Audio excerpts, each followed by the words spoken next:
1941 সালে এই গাড়ি চড়ে নেতাজি সুভাষচন্দ্র বসুর মহানিষ্ক্রমণ ঘটেছিল। এইবারে একটা সিঁড়ি আছে যেখানে তিনি এই বাড়ি ছেড়েছিলেন লাস্ট একদম 1941 সালে। সেই সিঁড়িটার দিকে আমরা এবার যাব। কেমন আছো সবাই? আশা করি তোমরা সবাই খুব ভালো আছো। তো আজ আমরা যাচ্ছি নেতাজি ভবন। আশা করি থাম্বনেল দেখে সেটা তোমরা বুঝেই গেছো। নেতাজি ভবনে আমরা গেছিলাম 2022 সালে। তো তখন তো আমরা ভিডিও করতাম না, তো তাই তোমাদের সাথে কিছু শেয়ার করা হয়নি। তো আজকে আবার যাচ্ছি নেতাজি ভবনে। তো আজ যেটুকু দেখবো, যতটা ভিডিও করতে পারবো পুরোটাই তোমাদের সাথে শেয়ার করবো। তো চলো আর দেরি না করে বের হওয়া যাক। আমরা এখন চলে এসেছি বালিগঞ্জে। তো বালিগঞ্জের এখান থেকে ট্রাম পাওয়া যায়, তো আমরা সেই ট্রামটা চড়বো।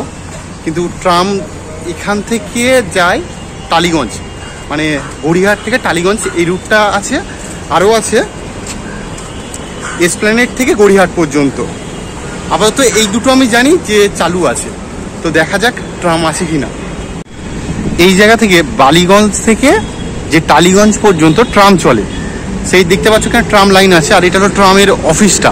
তো এখন আপাতত দেখতে পাচ্ছি কোনো ট্রাম নেই।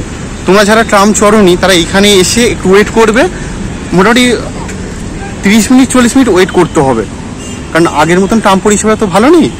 এই যে ট্রাম অফিস, তো এখানে টাইম টেবিল কিছু লেখা নেই, এখান থেকে ট্রাম পাওয়া যাবে। আমরা আগেরবার যখন নেতাজি ভবন গেছিলাম তখন এখান থেকে ট্রাম চড়েছিলাম, তো এইবার নেই। আর ট্রাম চড়তে খুব ভালো লাগে, না থাকলে কি করা যাবে। এখন আমরা বাসে করে যাবো, চলো কোথায় বাস ধরতে হবে দেখিয়ে দিচ্ছি। বালিগঞ্জ স্টেশন থেকে গড়িয়াহাটের দিকে যেতেই বিজন সেতুর তলায় এই বাস স্ট্যান্ড রয়েছে, এখান থেকে আমরা বাস ধরবো। এটা হলো এলগিন রোডের যে মোড়টা আছে, মোড়টা এই পারে চলে গেলে চলে যাব কালীঘাটের দিকে, আর এই পারে চলে গেলে চলে যাচ্ছি সোজা এক্সাইডের দিকে। তো আমরা এই কোটটা থেকে আমরা বাঁ দিকে ঢুকবো। এবার এই রাস্তাটা নেব সোজা। এলগিন রোডের যে মোড়টা আছে সেই মোড় থেকে আমরা এখন হেঁটে যাচ্ছি সোজা একটুখানি, মানে ওই এলগিন রোড থেকে 7 মিনিট মতো লাগবে। তো আমরা ওই রাস্তাটা হেঁটে যাচ্ছি। আমাদের হেঁটে আসতে পুরো পাক্কা 7 মিনিট মতো লাগলো। এসে গেছি।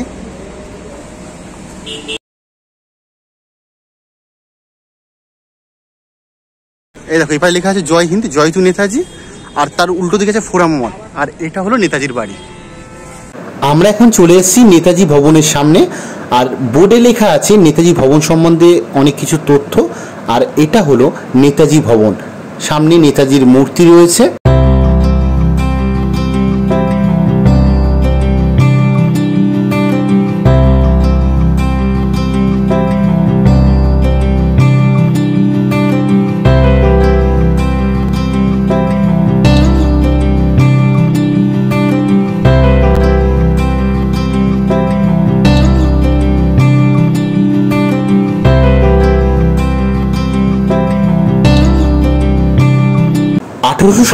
সালের 23শে জানুয়ারি উড়িষ্যার কটক শহরে সুভাষচন্দ্র বসু জন্মগ্রহণ করেন। মাতা প্রভাবতী বসু এবং পিতা জানকীনাথ বসু।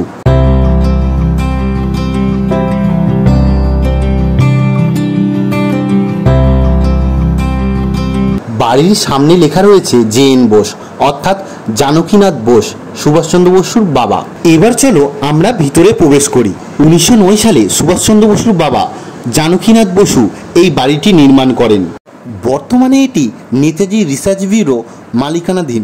বর্তমানে এই ভবনটিকে মিউজিয়ামে পরিণত করা হয়েছে। চলো জেনে নেওয়া যাক মিউজিয়ামে প্রবেশ করার টাইমিংটা কি আছে এবং এই মিউজিয়ামের প্রবেশ মূল্য কত।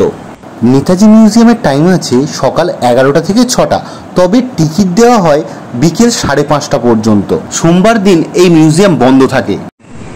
এখানে এখন টিকিট প্রাইস হচ্ছে অ্যাডাল্ট 40, চিলড্রেন হচ্ছে 20, আপ টু 12 চিলড্রেনদের। তো আমরা যখন এসেছিলাম তখন ছিল 10 টাকা করে টিকিট।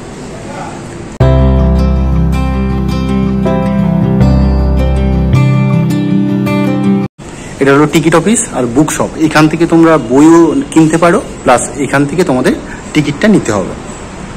টিকিট মূল্য এখানে লেখা আছে, অ্যাডাল্ট 40 টাকা, চিলড্রেন 20 টাকা।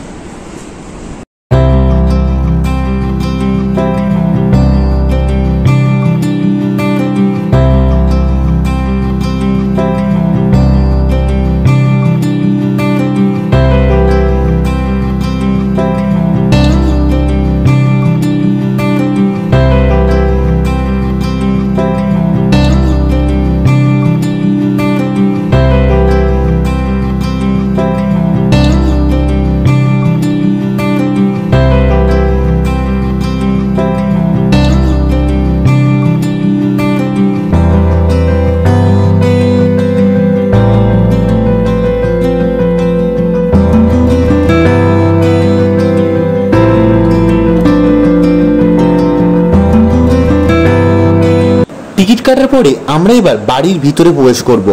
ভিতরে প্রবেশ করা মাত্র বাঁ দিকে দেখতে পাবো একটি গাড়ি রাখা রয়েছে।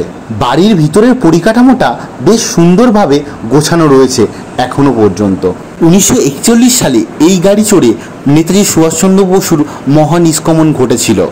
1941 সালে 16-17 জানুয়ারি রাতের বেলা যেদিন মহানিষ্ক্রমণটা ঘটে, সেই দিন গাড়ি চালিয়েছিলেন শিশির কুমার বসু, অর্থাৎ ওনারই ভাইপো।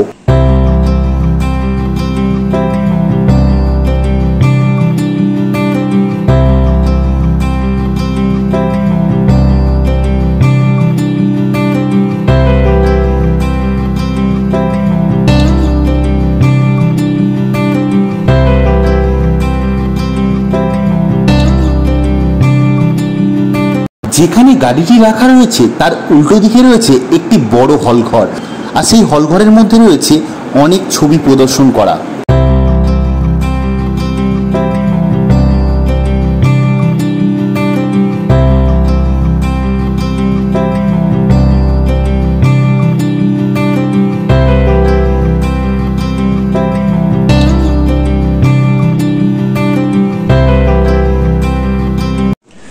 ওখান থেকে টিকিট কাটার পর তোমরা চলে আসবে এই সিঁড়িতে। এই সিঁড়ি থেকে দেখো, এইটা কাঠের সিঁড়ি, এই সিঁড়ি দিয়ে তোমরা উপরে উঠবে। উপরে দোতলায় 3 তলায় লোক আছে, ওনারাই সব গাইড করে দেবে।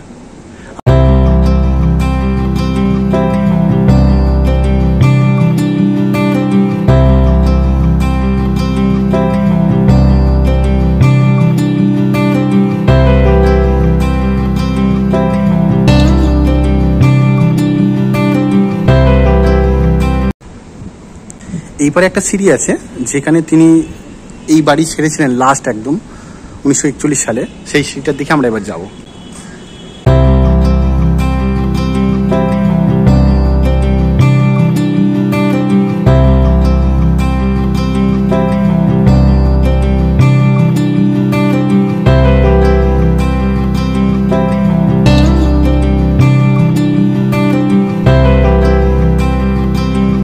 এখন যে সিঁড়িটা দেখতে পাচ্ছ, 1941 সালে যখন নেতাজি গৃহত্যাগ করেন তখন এই সিঁড়ি দিয়ে নেমেছিলেন।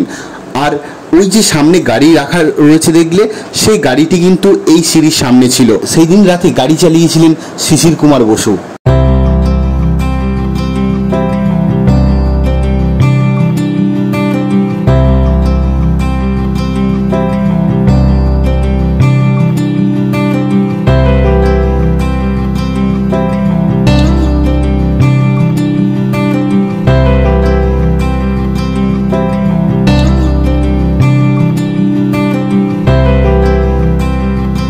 এবার চলো সংক্ষেপে জেনে নেওয়া যাক নেতাজি ভবনের অর্থাৎ নেতাজি মিউজিয়ামের ভিতরে কি কি আছে।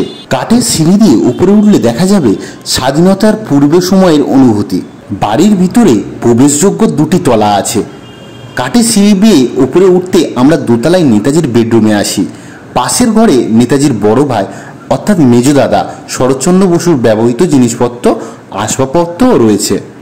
এছাড়া এই তলায় রয়েছে নেতাজির অফিস কক্ষ, অর্থাৎ তিনি যখন ভারতীয় জাতীয় কংগ্রেসের সভাপতি হয়েছিলেন 1938 সালে, এই ঘরে বসে তিনি তার কাজকর্ম চালিয়ে যেতেন। এই ঘরটির মধ্যে প্রবেশ করলে দেখা যাবে এই ঘরটিতে ত্রিবর্ণ রঞ্জিত পতাকার যে কালার, সেই কালার এখনও রয়েছে। এবার আমরা সিঁড়ি ভেঙে ফের উপরের তলায় গেলাম। সেখানে রয়েছে নেতাজির জীবনের এবং কাজের সাথে সম্পর্কিত অসংখ্য ফটোগ্রাফ, নথি এবং নিবন্ধের ভান্ডার রয়েছে। এছাড়া রয়েছে নেতাজির আসল পাসপোর্ট। এবার আমরা প্রবেশ করলাম এশিয়া রুমে। সেখানে রয়েছে ভারতীয় ন্যাশনাল আর্মির ঐতিহাসিক কাহিনী এবং আরও অনেক কিছু। সেখানে রাখা রয়েছে সর্বোচ্চ কমান্ডারের টুপি, টপ, বুট, সিঙ্গাপুরে তার ব্যবহৃত ডেস্ক, এমনকি 1943 সালে তিনি যে মালা পরেছিলেন তাও সেই জাদুঘরে রাখা রয়েছে। তিনি বিভিন্ন দেশ থেকে যে গিফটগুলো পেয়েছিলেন সেগুলোও কিন্তু এই দোতলায় রাখা রয়েছে।